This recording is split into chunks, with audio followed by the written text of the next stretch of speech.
as pessoas perguntam, o melhor lugar para se morrer? Eu falo, o melhor lugar para você morrer é o lugar onde você tem segurança de que todas as suas necessidades de alívio de sofrimento estarão amparadas rapidamente.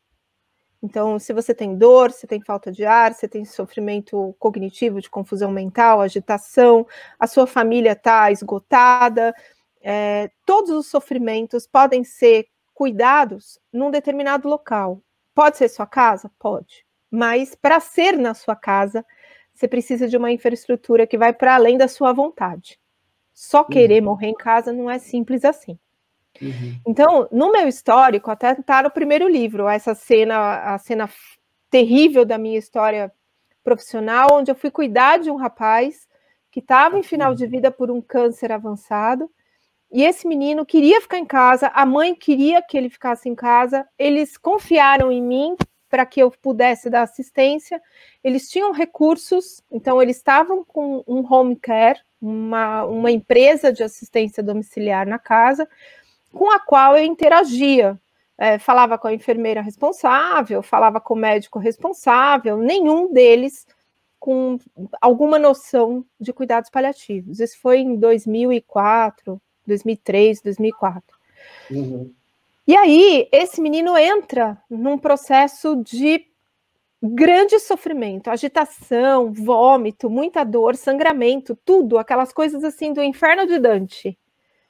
Eu sabia que isso poderia acontecer e eu conversei com a equipe do home care que ele estava sendo cuidado sobre todas as necessidades que eu poderia ter caso ele entrasse nesse processo de grande sofrimento, que era esperado para a doença dele. Então, dentro do cuidado paliativo, Tom, a gente tem a capacidade de prever problemas, a gente não vai só apagar incêndios, a gente tem que prevenir.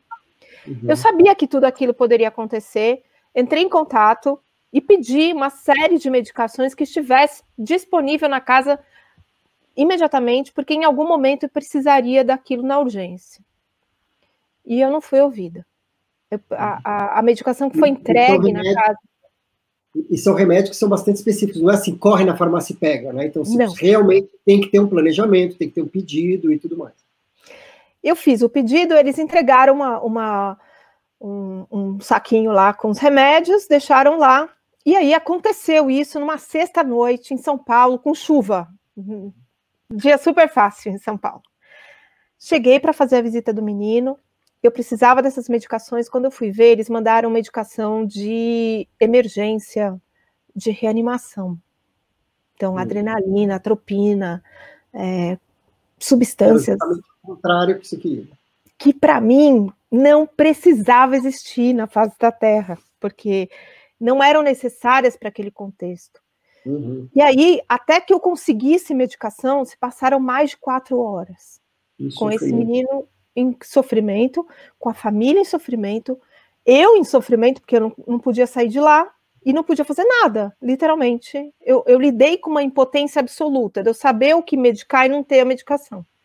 Não ter equipamento para aliviar a quantidade de secreção que ele produzia, então você precisa ter um aparelho lá que vai fazer a aspiração. Não tinha nada, Tom, nada do que eu tinha pedido estava disponível. Eu saí da casa desse paciente, assim que chegou a medicação, a técnica de enfermagem, então, ela tremia, ela não conseguia medicar o paciente. Porque a gente assistir o sofrimento de uma pessoa é algo muito intenso. Eu tive que me centrar, preparei a medicação, administrei, foram minutos para ele estar super confortável.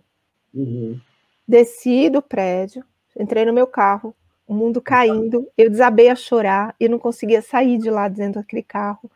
Passou quase 1 hora, a família me ligou que ele tinha falecido. E aí eu subi para fazer o atestado. Quando você morre, você precisa de um documento chamado atestado de óbito. Então, também para você morrer em casa, tem que ter alguém que vá dar esse documento, né?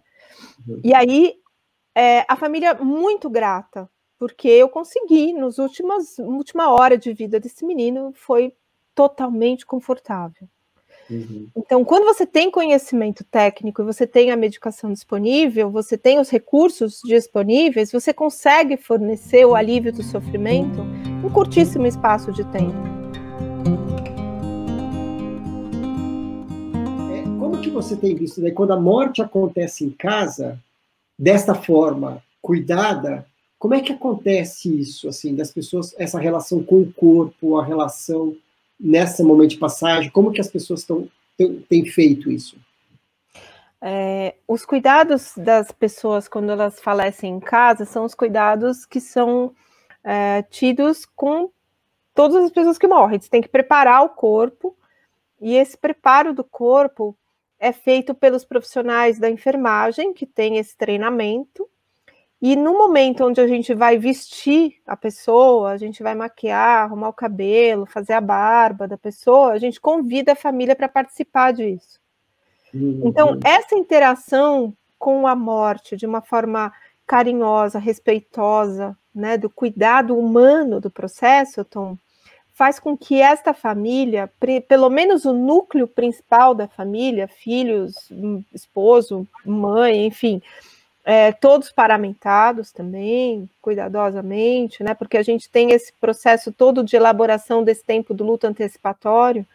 Então, aquele momento que tem uma ausência de abraço, tem uma presença absoluta de compaixão.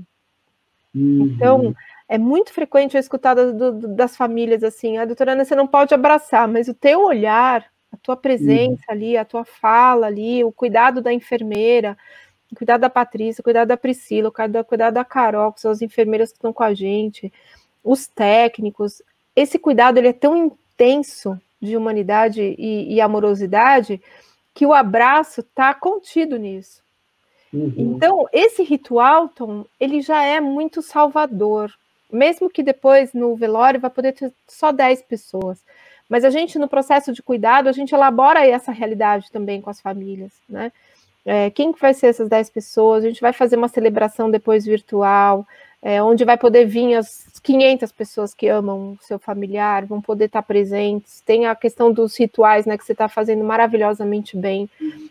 Os rituais virtuais, eles proporcionam uma interação que antes não era possível, né? Você não podia ter todos os familiares de outro país presentes, não ia estar, né? E ninguém achava possível você fazer uma transmissão do ritual, da celebração.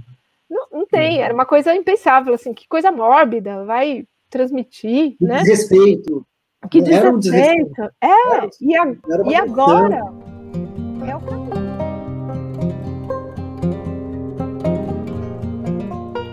Como um paciente diagnosticado com Covid-19, sem doença crônica que ameaça a continuidade da vida, pode se beneficiar? O alívio do sofrimento e uma das ferramentas?